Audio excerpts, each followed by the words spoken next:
Well, hello and welcome to another episode of the Card Show. Those of you that are watching along, you can see the as much Christmas as they get. The Supreme Mariah Carey "Merry Christmas, Baby" T-shirt. I did have a Chiefs Santa hat on the day. I'm not wearing it now, so this is as festive as I'm gonna get right now.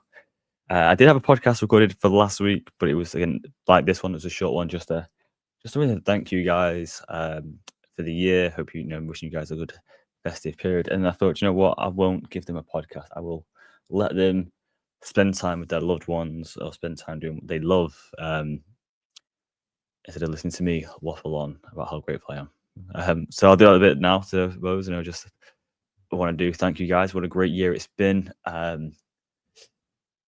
It's been obviously a different one compared to 2023, whereas there's a lot of card shows, a lot more sort of content around card shows and stuff you'll find at card shows and showing card shows in different areas, etc. And 2024 is more about the industry, the negating it to make money as well as building your collection. 2025 will be a mix of both. I'll be showcasing a lot more of my collection. I've got myself a little light box so I can take a lot more better pictures than what I was doing, so that makes me a bit happier about that. So yeah, a lot more of the showcasing and the cards I'm actually picking up from my personal collection. I'll still be obviously negating investing in cards and stuff like that, and going through that sort of stuff for you guys, and any hints and tips I can share along the way. We'll still be getting guests on as always. I'll also have Sports Cross UK on. We were speaking quite a bit, and then yeah, life happens, right? So that didn't pan out last Saturday. I think it was last Sunday. Sorry. But that will definitely get sorted soon. Again, I will be at more card shows this year. Next year, should we say, as recording this as this year, because I didn't really attend any this year. Again, we talked about it numerous times. Purely financial. Purely as looking to wasn't so much recoup money I lost in 2023, but more of a case of a lot of outgoings of travel, accommodation, car shows, etc. And stuff like that. And it wasn't like I get the money back through YouTube, or I'm not a paid influencer.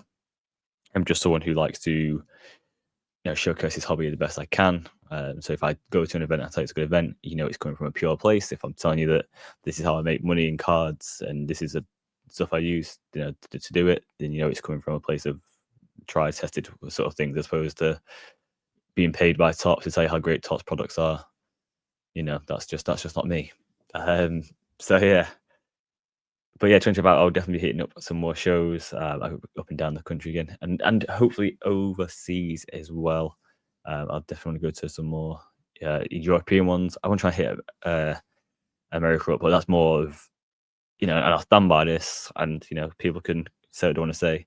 But when I say like, oh, the national, this, that, the other, honestly, if you're on holiday, you want to go to Chicago, perfect, tie it in, perfect. But if you're just gonna fly for the national, honestly, for the majority of people, it's not worth it. It really isn't. The time, money, and effort to do that. Honestly, the amount of good cards you can buy, not only for your collection, but also to invest in and to make potentially make you more money. I'd rather do that. But I get it. Some people just want to be in this room. I think they're going to do some changes. I think some new vendors, which is good. But yeah, that's my personal take on that. And it'd be with me, stay with me. Like I wouldn't go to Dallas unless I have a holiday planned to America, sort of thing. Like if all lines up, Chantilly or even Burbank, for instance, it'd have to be a case of I want to go to that place or be in that vicinity where it's not too far to travel. So, Dallas, if I'm for some reason I'm at Texas, maybe I want to, maybe there for a couple of days to watch the college games, or I don't know, something like that. If it all ties in, then perfect. But I wouldn't just fly over for Dallas. For me, it just seems like an extra outgoing from the way I make money. Yes, I do have a lot of cars in America, get them shipped, to my US address and shipped to UK. More often than not, I have to then ship them back to America for PSA. And then the good thing is now in the PSA vault, I can just transfer eBay, so it doesn't have to come back to me to then, tend to get shipped back to America. So just have lost sort of one route. It'd be cool if I could simplify that.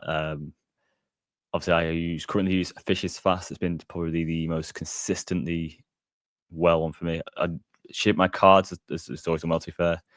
I've never had an issue there. But Fishes Fast I think it's because I've been mixing up stuff I've been buying as well. It's not always just been cards, and I know Ship My Cards do a service where you can have extra for all the stuff, trainers, etc. But there's a certain charge, whereas Fish is Fast, it's a lot easier, smoother, sort of surcharge sort of thing, and free for 6 months sort of thing. You just get like a charge for all your items at the end, which is a couple of dollars per package. So yeah, shout out Fish is Fast. Helped me through these years, supply me with loads of my collections and memorabilia and stuff. So shout out to them. But yeah, there was a service out there that I could have that would, for instance, if it had a subsection of Fish is Fast, it was specifically for cards and had someone in the know of cards that could, potentially clean up a card, ship it to PSA from there. That would save me a lot of time and effort as well, which would be cool. Don't know if Gorilla Ship could do that. Something they want to do.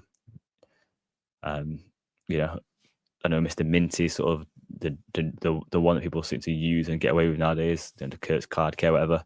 If you want to use that on there, it saved me a lot of things. So I want to look over the card before sending it to PSA, so it has to come from the US to me. So I am losing a bit of time. So it means I'm using not the first to market for a lot of cards. Because if you're in America, it's a lot easier to turn around.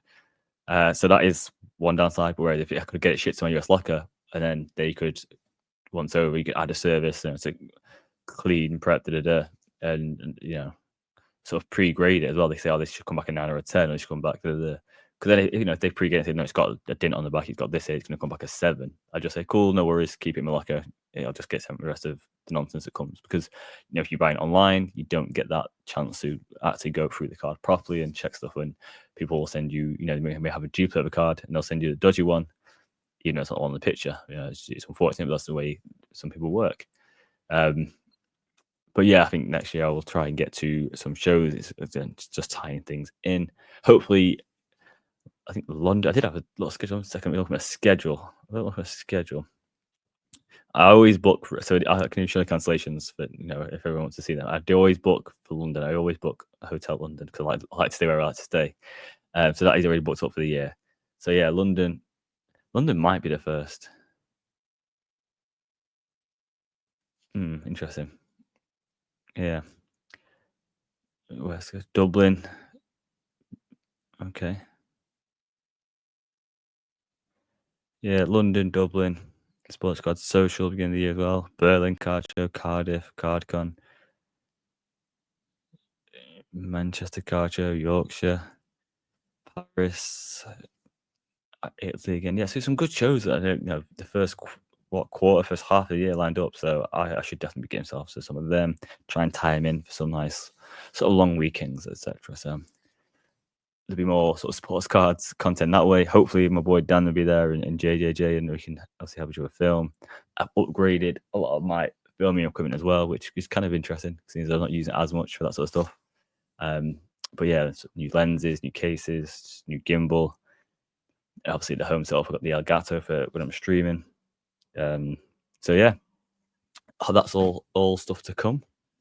But no, it's just that is the 2025. Let me know your 2025 is, how your 2024 was. I'm always intrigued to know, was it profitable for you? Was it a big gain in your collections for you guys? Or was it a year that you sort of got out of the hobby a little bit more? I know a lot of people did. But I appreciate everyone for every sort of like, comment, every subscription on YouTube, which is obviously free. So make sure you subscribe to YouTube, please. Get them numbers up. Yeah, every listed, etc. It's always appreciated. And I hope it's of some benefits to you guys, these pods and these, when we look through the data or wherever it may be, where we find out it's a local card show to you. I don't know. I just hope it is beneficial. Let's go on a quick one of releases. We got the Topps Cosmic Chrome just come out, Panini Absolute Football, and the 2024 Panini President Draft Picks. Nothing really. Absolute could be one to get involved in just because of the kabooms. Prism Draft Picks, there'll be a few players on there that you could possibly make some money on. It has to be a quick flip though. Definitely not something to hold on to because it's the last stuff in the college uniform before they go into their team's uniform. So yeah, get in and out as soon as possible. New Year's Eve, we probably have Panini National Treasures Basketball, and then Panini Prism draft picks basketball as well. National Treasure is always a nice little set. Sort of gone down a little bit, I'd say, especially with it not being game used, game worn stuff in there, but still very nice, sort of higher end set. And going to January, we start off with Topps Luminaries Baseball 2023-2024 Panini Contenders Optic Basketball. So obviously the Optic rookies we're looking for there. We have on the 6 Bowman Best University Football. Interesting. I'll do the 8th. We've got Topps Archive Baseball as well. So I'll tell you what, on the 9th, we've got Topps Midnight Basketball. On the 10th, Panini Illusions Football. So yeah, not a great deal coming out, but not a bad way to start the year. Good mix of sports there, especially investment wise. But yeah, I can't remember what I was going to say then about the sports. Yeah, obviously not much European sports, no soccer, etc. But basketball, baseball, and NFL. Crazy time in sports at the moment. Obviously, City's decline seems real. You've got a first win in, was it 13 against Leicester the other day? Liverpool had a bit of a, I won't say blip, but seemed like they didn't want to run away with it either and had a few draws, etc. But they're now back on scoring form with like 11 goals in 2 games, something crazy like that. So 11 goals in 3 games. I know, something crazy. I think it's going to be Liverpool's league this year. I think Arne Slot's going to do it. I think Arsenal don't really seem losing Saka as well is a big one. City are obviously just way off now. United are in a relegation battle. Who else are there? Bournemouth are up there, is it? There's someone crazy up there. But yeah, I think it's Liverpool's to lose. If they lose it, mark my words, at the turn of the year, it'll be the biggest bottle job ever. But they won't lose it. I think it could be a final hurrah, final swan song for the likes of Salah, maybe Van Dijk, potentially Trent. But we shall see. But yeah, I do think it is theirs to win. Obviously, we're in playoff season pretty much now in NFL. I think there's a few games sort of deciding the last spots with the Broncos, Dolphins, Bengals, and that was it. I think it was Colts said last night. So yeah, so there's a few teams relying on a few results on the last day. I'll say nothing for us Chiefs as we got the number 1 seed. But yeah, playoff season is almost upon us, and this is where it gets heated up. So watch for some price spikes in some people. I see Jaden Daniels secured his spot last night. You might not be the only rookie because you might have Bo Nix in there as well. So yeah, it's going to be interesting, and we should see a spike in their cards because of this. Especially going on the road and win as well, which could be interesting. Basketball's obviously getting there.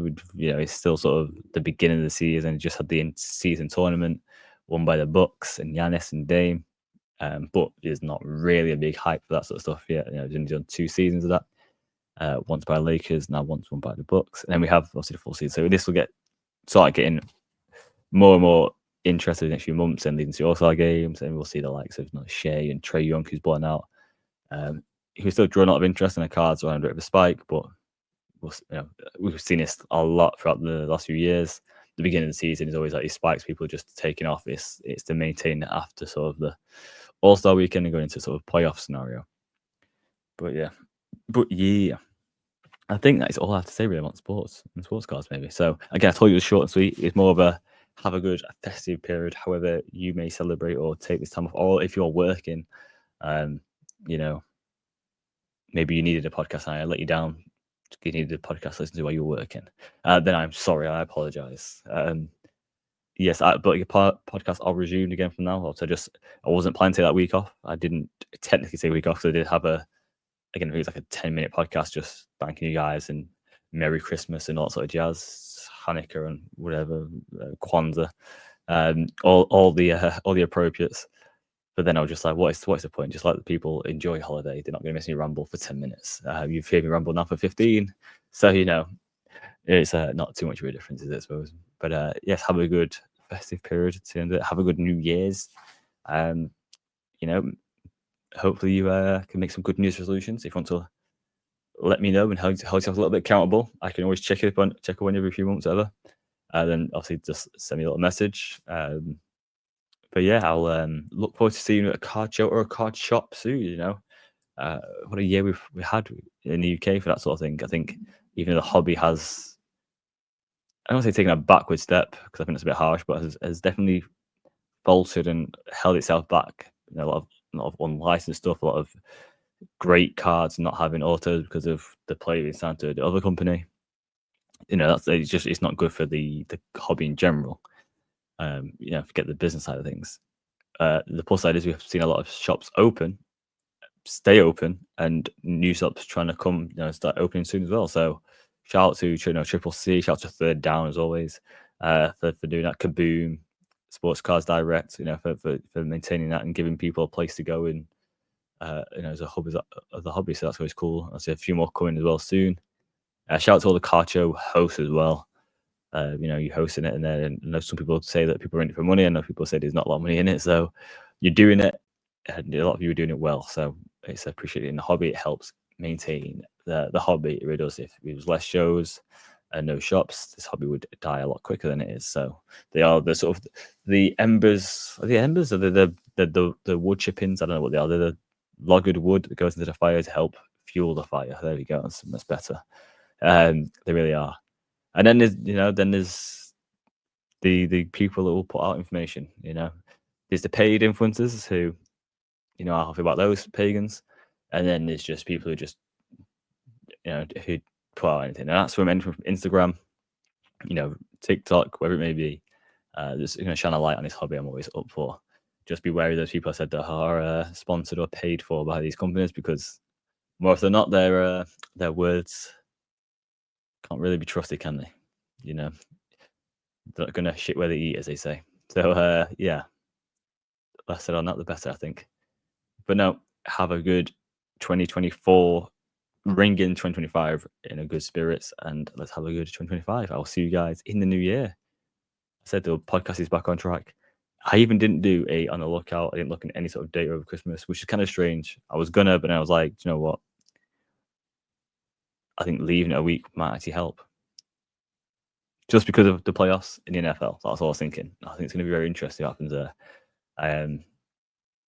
So yeah, and again, a lot of international football is on in breaks, as in football around the world. Has a lot of Christmas breaks, whereas England doesn't. So the likes of Lamine Yamal aren't really in the news. Obviously, Musiala's not really in the news that much anymore. Florian Wirtz, etc. And these big names that are having a good sort of tournaments and stuff like this aren't really in the news because nothing's going on with them. So that's the only reason that didn't happen on Friday. I just thought I'd wait. And I always do 14 days a day as well. So this kind of puts us to a fresh start point. It's always interesting. But yeah, and there'll be all sorts of new things changing there. But no, thanks for listening so far. Have a good time. I will see you guys soon. Peace.